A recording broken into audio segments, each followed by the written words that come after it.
3 journalistes libanais tués dans une frappe israélienne. Et aujourd'hui, l'Iran accuse Israël d'un assassinat ciblé. Ce n'est pas un simple incident, c'est un signal géopolitique lourd.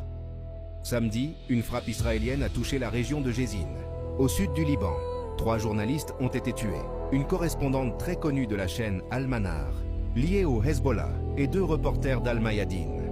Le lendemain, le ministre iranien des Affaires étrangères, Abbas Araghchi, a condamné la frappe.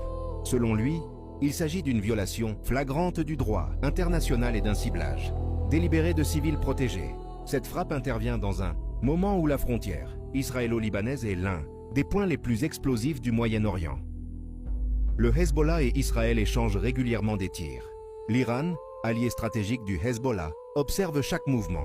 La mort de journalistes, considérés comme non combattants, ajoute une dimension morale et juridique à l'escalade. Pour Téhéran, c'est une ligne rouge.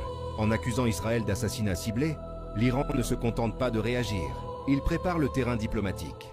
Il cherche à isoler Israël sur la scène internationale, à renforcer la légitimité du Hezbollah et à montrer qu'il reste le protecteur de ses alliés.